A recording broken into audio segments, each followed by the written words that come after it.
돌아오는 주일에 성찬식이 있고 여전도에 원래가 있습니다. 네, 그리고 책 모임까지 그렇게 준비되어 있습니다. 저와 함께 인사 나누실까요? 오늘도 참 잘 오셨습니다. 네.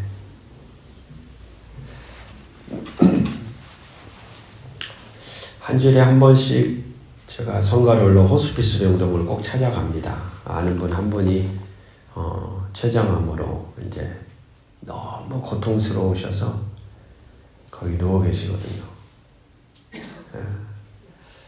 시간이 얼마 안 남았다 하는 걸 갈 때마다 느껴요. 몸이 바짝바짝 말라가시니까. 의식은 또렷하셔서 갈 때마다 제 마음 안에 드는 마음이 뭐였냐면 한 번 만나더라도 진짜 마음을 다해서 만나야 되겠다. 그 마음이 늘 있어요. 늘. 오늘 만나고 가면 다음 주에도 못 만날 수 있겠지. 그 마음이 드니까 자리에 앉아서 손도 잡아드리고 다리도 좀 주물러드리고 하시는 말씀이시면 다 들어드리고 그리고 옵니다. 그러면서 오늘 우리가 살고 있는 삶을 향해 고개를 돌려봐요. 사실 그 자리에 계신 그분뿐만이 아니겠죠. 오늘 우리가 관계 맺고 있는 모든 이들도 다 유한한 인생들입니다. 마치 보장이 된 것처럼 우리는 되게 어떻게 보면 한 사람을 대하는 우리의 마음과 자세, 태도가 되게 가볍고 때로는 너무 쉽고 때로는 너무 감정적이고 또 때로는 거기서 더 나아가 관계 맺고 있는 이들에게 아픔을 줄 때도 많거든요. 그러면서 그런 마음을 다잡게 되더라고요. 그래 이분만이 아니구나. 오늘 내가 만나는 모든 분들, 가정 안에 같이 지내고 있는 식구들, 신앙의 공동체 안에 만나는 사람 한 명 한 명. 여러분 지금 이 순간이 우리에게 주어진 선물 같은 은총의 시간임을 저와 여러분이 깨달으며 살아가시면 좋겠습니다. 예, 한번 말하더라도 마음을 다해서 대하는 거예요. 한번 보더라도 마음을 담아서 상대를 보고 한번 잡더라도 그래 하나하나 느끼면서 우리의 무게를 실어 만난다는 거. 그러면서 자주 말씀드렸듯이 공생애 가운데 나타나셨던 예수님의 흔적을 가만히 떠올려 봐요. 그러면서 그런 말씀이 있잖아요. 무리들이 예수님께 나음을 받으려고 나왔는데 집단으로 치료를 하지 않고 말씀이 분명히 그렇게 기록이 되세요. 각각의 사람을 한 사람 한 사람 만져주셨더라.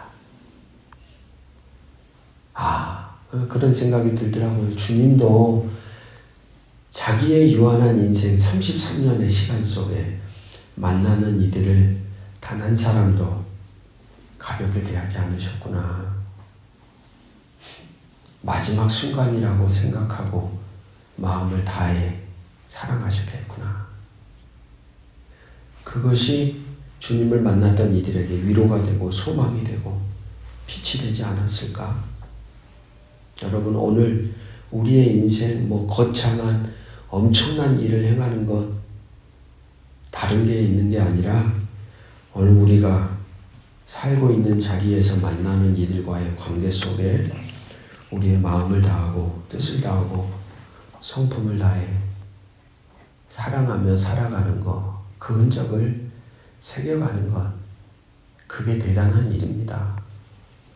그게 가장 아름다운 일이란 말이죠.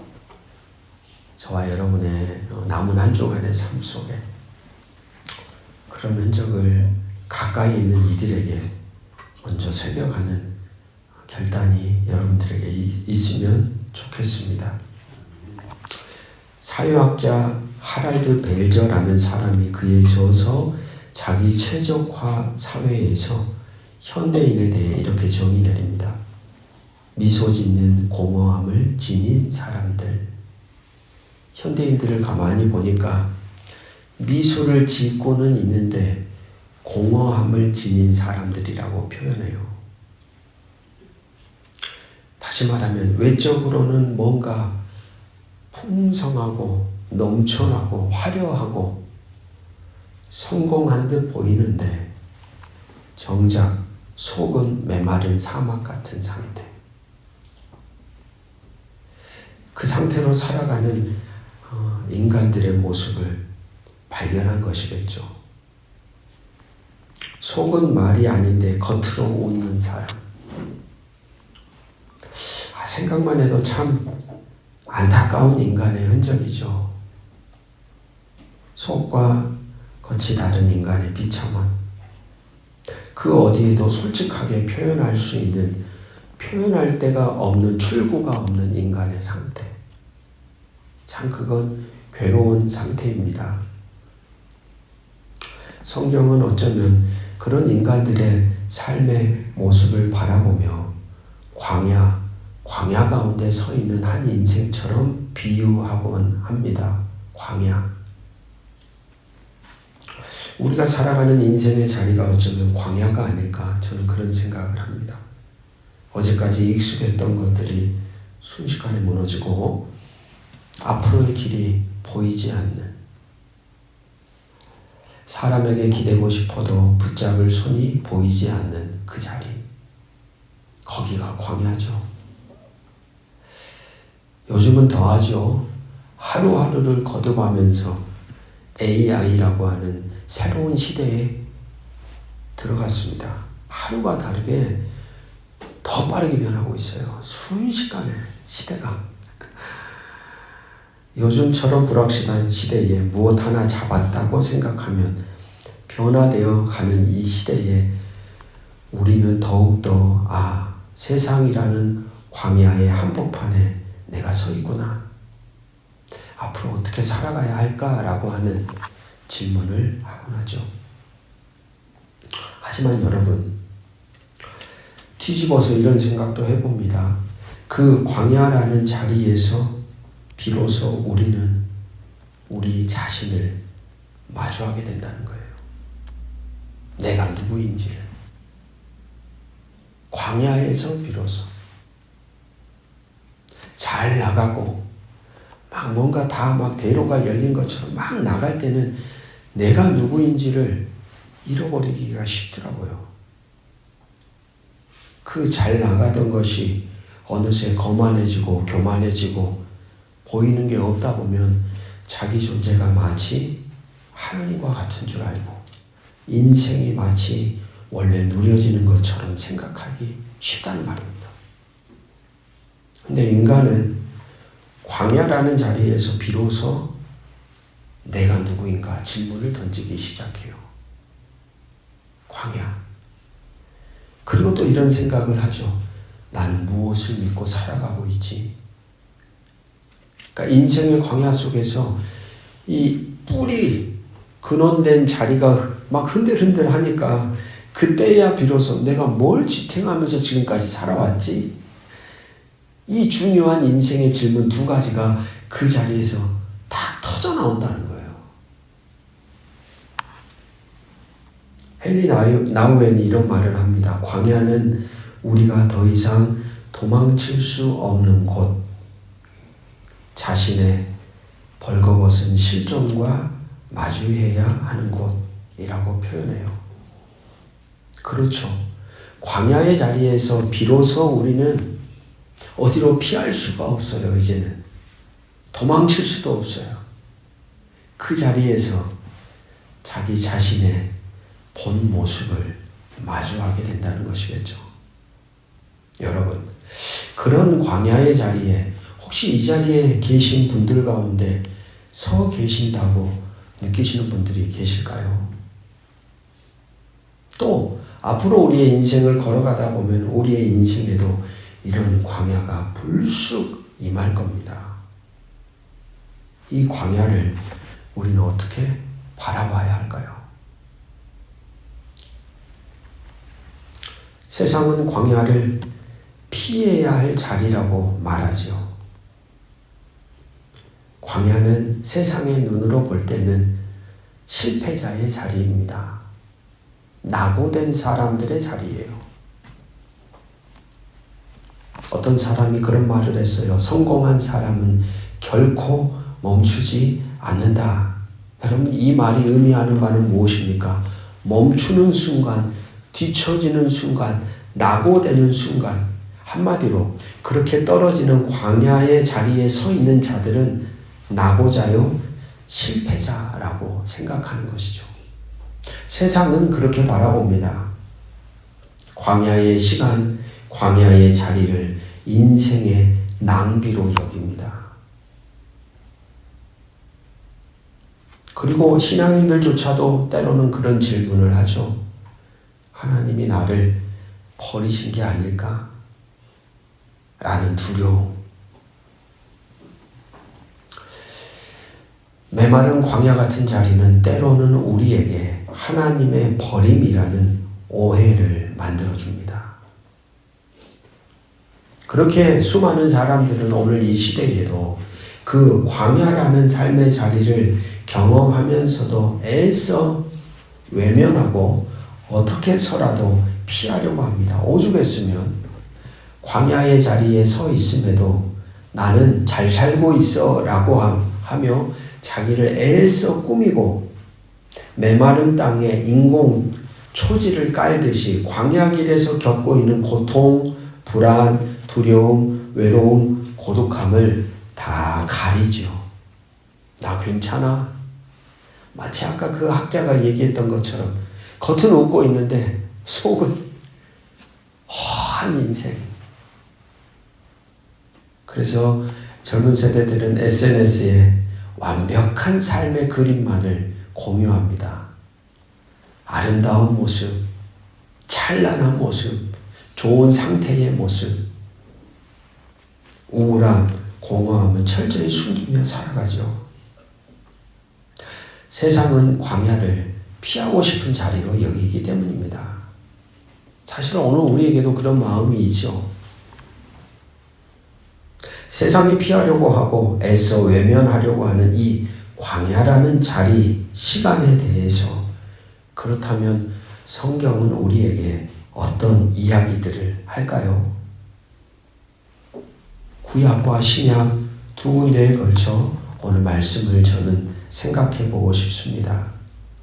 구약에서는 이 광야라는 단어를 한번 따라해 볼까요? 미드바르. 미드바르라는 단어로 묘사합니다. 미라는 단어는 함께라는 단어예요. 전치사 함께. 그 다음 드바르, 이 다바르라는 단어는 말씀이라는 뜻이 있어요. 이 두 개가 딱 합쳐져서 뜻이 뭐가 된다고요? 광야인 거예요. 참 우연이 아니죠. 함께 말씀이, 즉 말씀이 들리는 땅이 어디예요? 광야라는 거예요. 역설인 것 같아요. 역설. 세상은 애써 광야를 피하려고 하고 아닌 척하고 숨으려고 하고 가리려고 하는데 성경은 광야라는 것을 구약에서는 말씀과 함께 좀 더 의역해서 풀어보면 말씀이 들리는 자리, 말씀이 들려오는 자리. 이걸 좀 더 쉽게 풀어보면 하나님의 음성이 들려오는 것. 구약학자 월터 브루그만은 그런 말을 합니다. 세상에 소음이 사라진 광야야말로 하나님의 미세한 음성이 들려오는 신학적 공간이 된다. 세상의 관점과는 참 다른 이야기를 우리에게 들려주죠. 구약의 이야기는 피하고 싶은 자리, 애써 외면하고 싶은 곳, 그런데 그 자리가 하나님의 음성이 들려오는 순간이다 라는 성경의 가르침은 광야를 다르게 바라보도록 우리의 관점을 바꿔줍니다. 이스라엘 백성이 출애굽한 후에 여러분 어디로 갑니까? 광야로 10하루길이면 해안도로로 타면 한마디로 고속도로 같은 도로가 옆에 나 있었어요. 출애굽해서 딱 나오자마자 해안도로 타고 쭉 올라가면 며칠 길만 딱 가면 곧바로 가나안 땅 가는 길이 진짜 그 고속도로가 옆에 있었단 말입니다. 근데 하나님이 어디로 인도해요? 뒤로 딱 오더니 밑에 시내산 쪽으로 한 바퀴를 돌더니 거기를 몇 년 동안 40년 동안을 한참을 돈 다음에 빙글빙글 가장 먼 길이에요. 거기가 이렇게 돌아서 어떻게 하면 멀게 갈까를 고민했더니 갈 수 있는 땅이 딱 그 길이거든. 근데 그 여정을 어떤 여정이라 그래요? 광야 여정이라는 거예요. 오늘 본문에서 분명하게 명시하고 있죠. 8장 2절을 보시면 내 하나님 여호와께서 라고 하는 주체가 나와요. 주인이 나와요. 주어가 나와요. 내 하나님 여호와께서 이 40년 동안 내게 뭐 하셨다 그래요? 광야 길을 걷게 하신 것을 기억하라.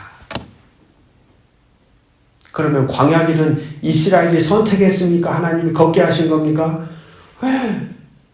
모세는 설교하는 거예요. 너네들이 선택해서 온 것 같지만 사실 하나님이 너희들을 그쪽으로 가도록 만들었어. 이유가 있다고 나와요. 그걸 기억하라 하면서 이유가 그 다음 이어지는 말씀에 쭉 나오죠. 이는 너를 낮추시며 너를 시험하사 내 마음이 어떠한지 그 명령을 지키는지 지키지 않는지 알려 하심이라. 하나님이 광야를 걷게 하셨다. 즉 하나님이 당신의 백성들을 바라볼 때 걸어야 될 필요가 있다는 거예요. 뜻이 있다는 거예요. 목적이 있다는 거예요. 의도하며 당신의 뜻을 어디에다 숨겨두셨냐면 광야에 숨겨놓으셨다는 거예요. 이게 세상과는 다른 역설이에요, 여러분. 세상은 어찌하면 광야를 피할까? 광야는 안 돼. 어떻게 해서든 피해가려고 하는 세상의 소리와는 전혀 다른 광야 속에 하나님의 뜻과 의도가 숨겨져 있다는 역설을 우리에게 선포해 준 거예요. 이유는 무엇입니까? 하나님이 그들을 낮추시고 8장 3절 말씀 너를 낮추시며 너를 줄이게 하시며 또 너도 알지 못하며 내 조상들도 알지 못하던 만나를 내게 먹이신 것은 광야 길을 걷게 해서 너희들을 다 먹이고 입히고 하면서 내가 너희들을 그 땅에서 살 수 없는 땅에서 걸어오게 한 이유는 딱 하나다. 떡으로만 사는 게 아니라 모든 말씀으로 사는 줄 알게 해주려고. 그래서 구약의 광야라는 단어가 미드바르, 말씀과 함께. 하나님의 목적은 하나였던 거죠. 이스라엘 백성이 하나님의 말씀으로 살도록 그들을 훈련시킨 거예요. 이 가르침이 어디에서 주어지고 새겨진다고 하나님은 분명하게 명시합니까? 광야라는 자리에서. 여러분 이 말을 뒤집어 보면 광야라는 시간이 없으면 하나님의 말씀을 가까이 하고 듣고 느끼고 깨닫고 할 수 있는 인생의 자리는 우리 가운데 없다는 거죠. 세상의 눈으로 볼 때는 이해할 수가 없는데 하나님의 관점에서 봤었을 때는 이스라엘 백성들, 그분의 성도들, 그분의 나라 백성들에게 이 광야의 시간은 반드시 뭐합니까? 필요한 거예요. 필요한 거. 광야는 하나님의 백성으로 다시 빚어지는 훈련장입니다. 그리고 나서 가만히 구약의 인물들을 머릿속으로 떠오르는 인물들을 딱딱 떠올려 보십시오. 모세, 살인자가 됐잖아요. 왕자였는데 살인자가 됐잖아요. 자기가 잘못을 저질렀잖아요. 그래가지고 어디로 나가요? 광야로. 미디안 광야로. 거기서 40년 동안 지냅니다. 자기가 잘못을 저질러서 광야로 내쫓겨 나갔어요. 엘리야도 역시 광야에서 우리가 잘 아는 왕 중의 왕이었던 다윗도 억울한 누명을 써서 사울의 시기와 질투 속에 광야에서 10년의 시간을 보내거든요. 근데 중요한 것은 그 광야의 시간을 통하여 그들이 그곳에서 같이 한번 선포해 봅시다. 다시 태어납니다. 할렐루야. 다시 태어나요. 다시 태어나. 사울을 피해 도망친 광야에서 가장 아름다운 시편들을 누가 씁니까? 다윗이 써요. 평안하고 안락하고 고난도 없고 평탄대로 그냥 쭉쭉쭉쭉 나가는 어떤 인생이었더라면 시편은 오늘 우리의 손에 주어지지 않았어요. 다윗이 언제 시편을 썼냐면 가장 극심하게 괴로울 때, 어디 하소연할 데가 없을 때, 그때 뭘 썼냐면 시편을 써요. 시편 63편 1절 2절은 다윗이 이렇게 고백합니다. 하나님이여 주는 나의 하나님이시라. 내가 간절히 주를 찾되 물이 없어 마르고 황폐한 땅에서 내 영혼이 주를 갈망하며 내 육체가 주를 앙모하나이다. 지금 다윗은 어디에 있습니까? 광야 가운데 있잖아요. 그런데 그 다음 말씀, 내가 주의 권능과 영광을 보기 위하여 이와 같이 주를 바라보았나이다. 어디에서 바라보고 있어요? 광야에서. 광야였는데 그곳이 어디가 돼버려요? 성소가 돼버린 거예요. 하나님을 만나는 자리가 되어버린 거예요. 참 신기한 일인 거예요. 신앙은 신비입니다. 호세아 2장 14절은 이렇게 말합니다. 그러므로 보라, 내가 그를 타일러 거친 들로 데리고 가서 말로 위로하고.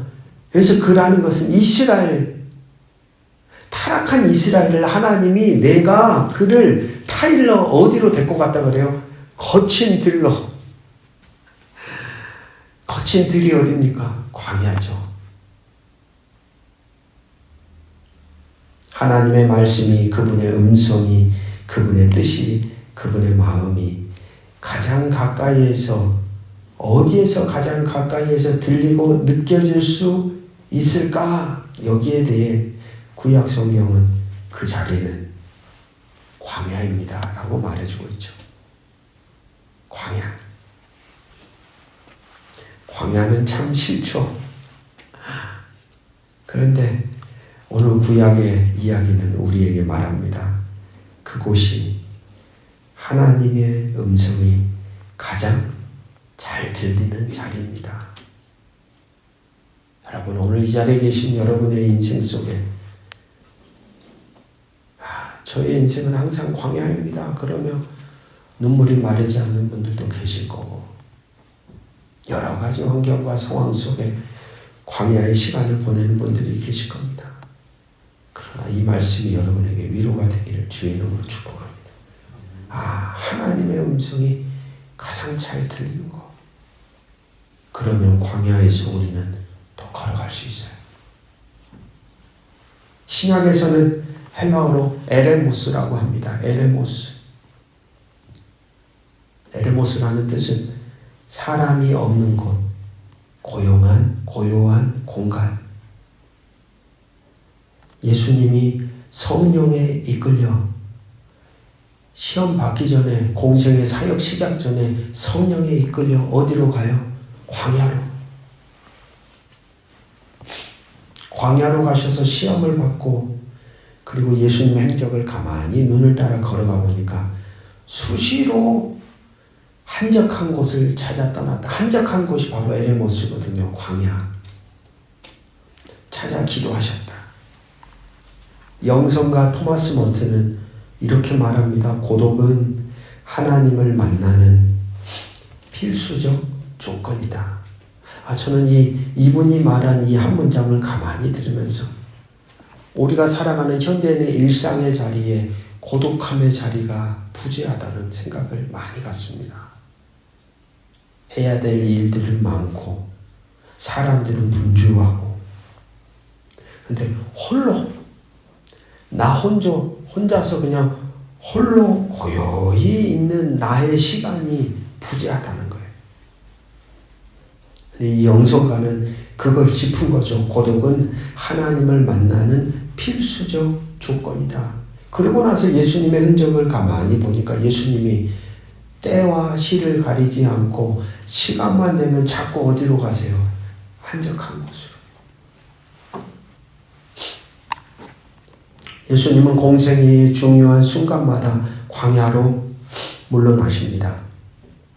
공생애가 시작되기 바로 전에, 그리고 오병이어 기적이 일어나고 나서 모든 무리들이 이 예수님을 다 먹여주니까 배가 불러가지고 이 무리들이 이제 예수님을 본격적으로 뭘로 삼으려고, 진짜 로마 황제 같은 왕으로 삼으려고 막 작정을 하는 그 순간 딱 그 자리를 피해서 도망쳐 나와서 어디로 가냐면 또 한적한 곳으로 기도하는 거죠.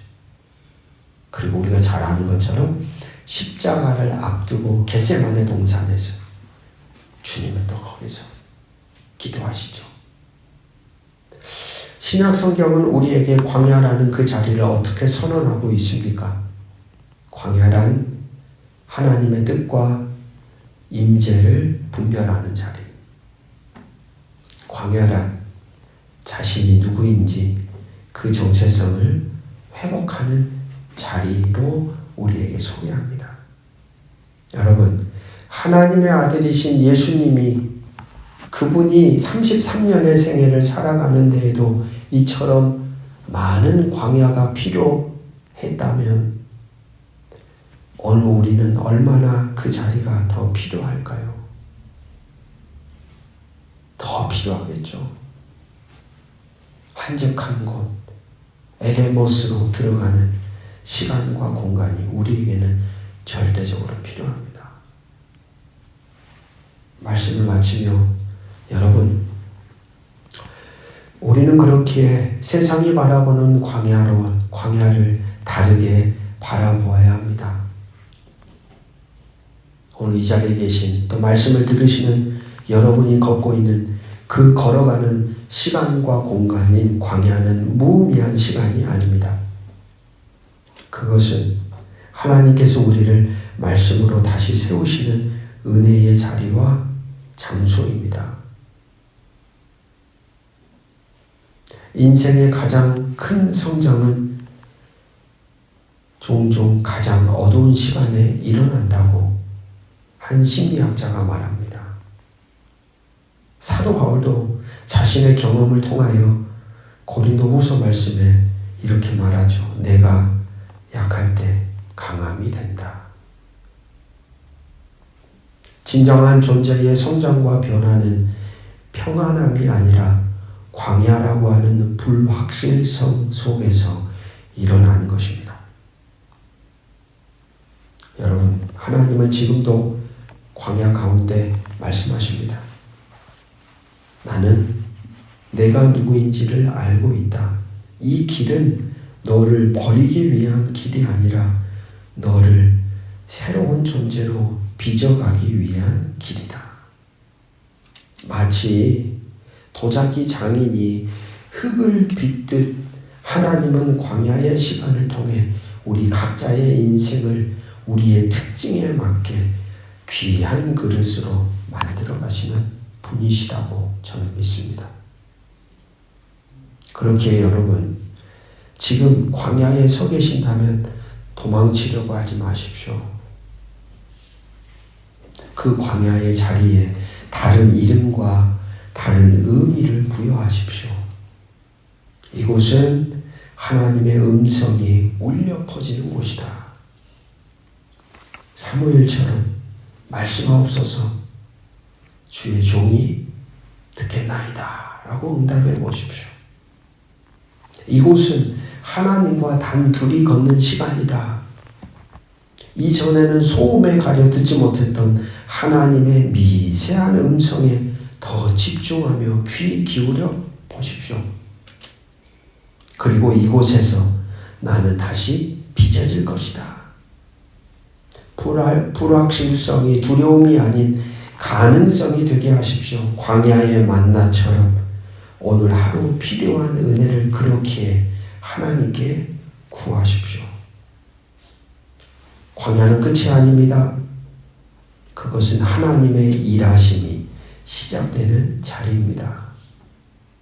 물이 없는 깊은 곳에서 샘을, 가시떨기 속에서 불꽃을, 메마른 땅에서 강을 내시는 하나님을 기대하십시오.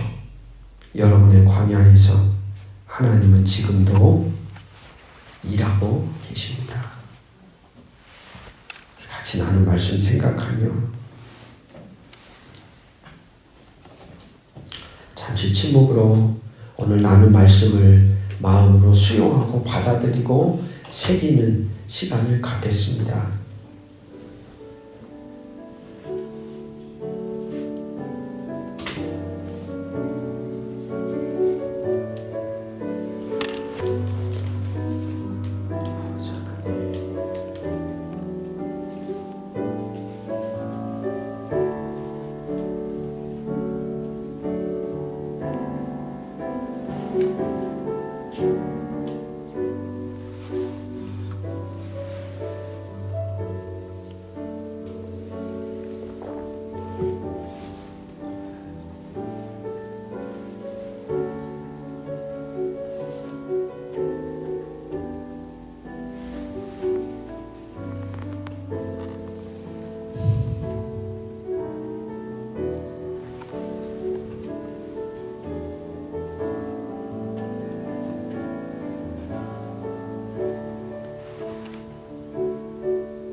말씀 생각하며 4개의 기도 제목을 하나씩 나누고 우리 같이 소리내서 기도하길 원합니다. 첫 번째 기도 제목, 광야의 자리에 서 있는 나를 부끄러워하지 않고 직면하게 하옵소서. 주님, 지금 내가 서 있는 자리가 광야임을 고백합니다. 성공으로 포장하려 하지 않고 외면하려 하지 않고 비로소 그 자리에서 나의 실존을 마주하게 하소서. 아무것도 붙잡을 수 없는 자리에서, 아무것도 붙잡을 수 없는 그 상황 속에서, 아무도 붙잡아 줄 수 없는 그 인생의 여정에서 하나님의 손만을 붙들 수 있도록, 하나님의 은총을 의지할 수 있도록, 그 광야의 자리에서 나의 연약함을 깨닫게 하시고 나의 존재를 보게 하시고 당신의 손을 붙들고 또한 일어설 수 있도록 주여 나를 붙들어 달라고. 우리 같이 첫 번째 기도 제목, 우리 같이 입술을 열어 기도하며 나갑시다. 기도합시다. 아버지 하나님 감사합니다. 주 예수 그리스도시여 우리를 긍휼히 여겨주시옵소서. 아버지 하나님, 각자의 인생의 광야의 자리에 서 있습니다. 우리를 붙드시는 아버지, 저마다의 인생의 광야의 자리에서 아버지 우리의 연약함을 보게 하여 주옵소서. 내가 누구인지, 내가 무엇에 기대어 살아왔는지, 내가 어디를 향하여 걸어가고 있는지, 하나님 나의 실존을 바로 인식하며 나아갈 때 비로소 우리는 다시 일어날 수 있습니다. 내 존재를 바로 보기 시작할 때 하나님이 보이기 시작합니다. 나의 민낯을 마주하기 시작할 때 하나님이라는 존재를 우리는 바로 볼 수가 있습니다. 주여, 이 광야의 시간들이 우리 모두에게 그런 시간이 되게 하여 주옵소서. 포장하지 않고 외면하지 않고 나의 민낯을 실존을 마주하게 하옵소서. 아무것도 붙잡을 수 없는 그 자리에서, 아무도 붙잡아 줄 수 없는 그 상황 속에서 하나님의 은총과 자비의 손길을 붙들고 일어설 수 있는 믿음의 뿌리가 달아나는 복된 시간이 되게 하여 주시기를 간절히 기도하오니, 주여 우리 각자가 걸어가고 있는 광야의 예정 가운데 당신의 은총의 빛을 비춰 주옵소서. 은혜를 베풀어 주시옵소서. 은혜를 베풀어 주옵소서. 주 예수 그리스도시여 우리를 불쌍히 여겨 주옵소서. 두 번째 기도 제목 드립니다. 광야 한복판에서도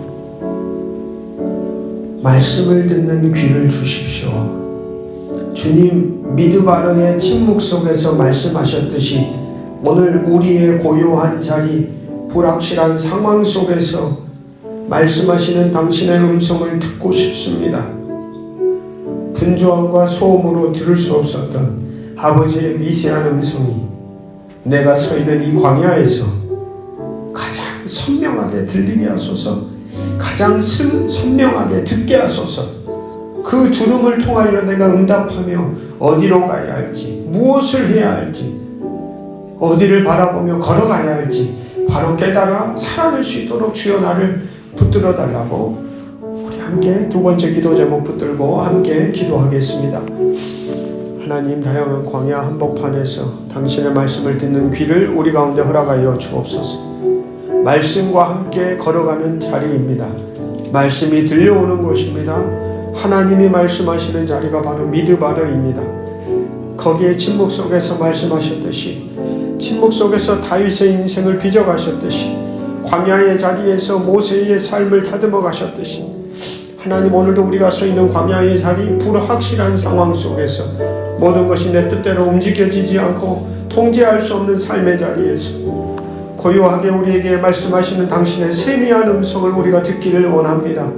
분주함으로, 바쁨으로, 다양한 환경과 상황으로 인해서 귀 기울일 수 없었던 우리의 영혼이 하나님의 음성을 향하여 귀를 열고 들을 수 있는 복된 자리가 되게 하여 주옵소서. 우리 각자가 서 있는 이 광야의 자리가 하나님의 선명한 음성을 가장 바르게 들을 수 있는 복된 자리로 회복시켜 주옵소서. 회복시켜 주옵소서. 듣게 하옵소서. 들을 때 살게 하옵소서. 듣고 걸어가게 하옵소서. 들음으로 인하여 우리의 존재가 생명의 기운을 힘입어 살아갈 수 있습니다. 주 예수 그리스도 시온의 구스로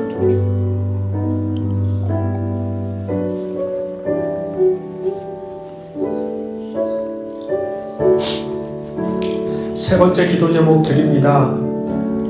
광야가 나를 무너뜨리는 곳이 아니라 광야가 나를 빚어가는 곳임을 믿게 하옵소서.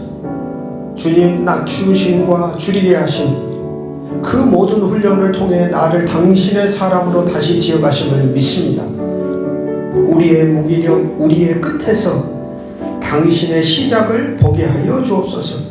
오늘 우리의 광야가 하나님이 나를 사랑으로 빚어가시는 훈련의 장이 되게 하옵소서. 창조의 장이 되게 하옵소서. 주여, 내 인생의 광야가 그런 도구로 쓰여지도록 도와주옵소서.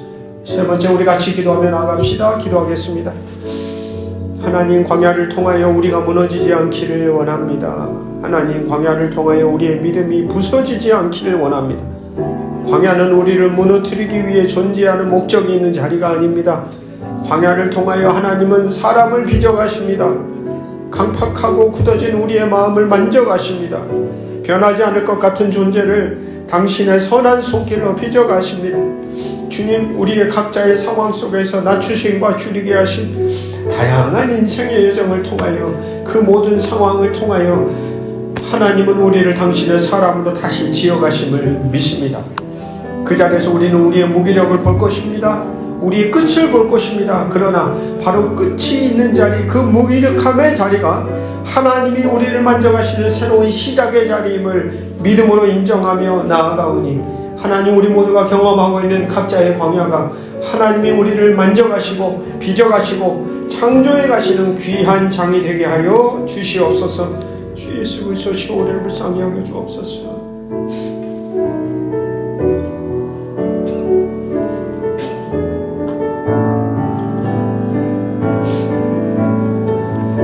마지막 네 번째 기도 제목 드립니다. 광야입니다.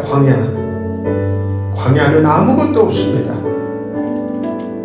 여러분, 우리가 서 있는 광야에서 우리는 아무것도 없는 그 자리에서 허상을 붙들고서 살아가려고 하고 있는 것은 아닐까요?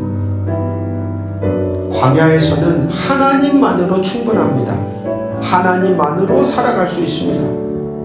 광야에서 하나님만으로 충분한 믿음을 배워가게 하옵소서.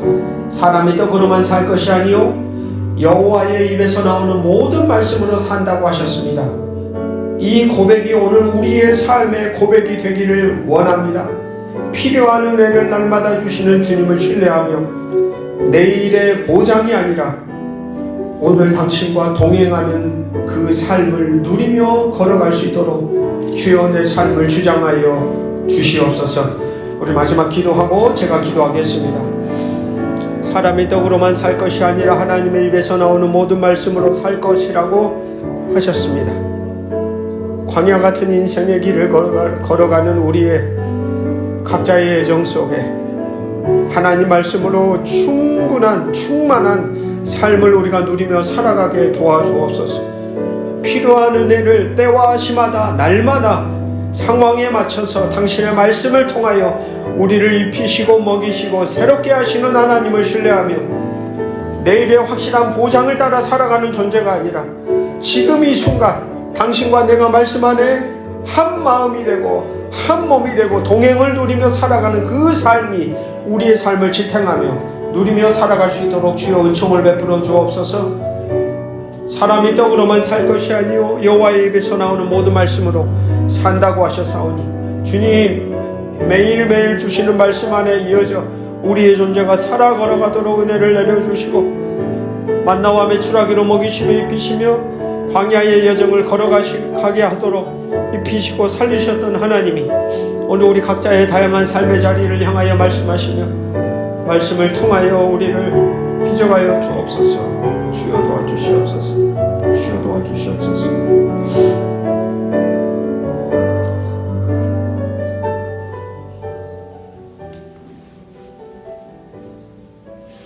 아버지 하나님, 여전히 광야는 우리에게 낯선 자리입니다.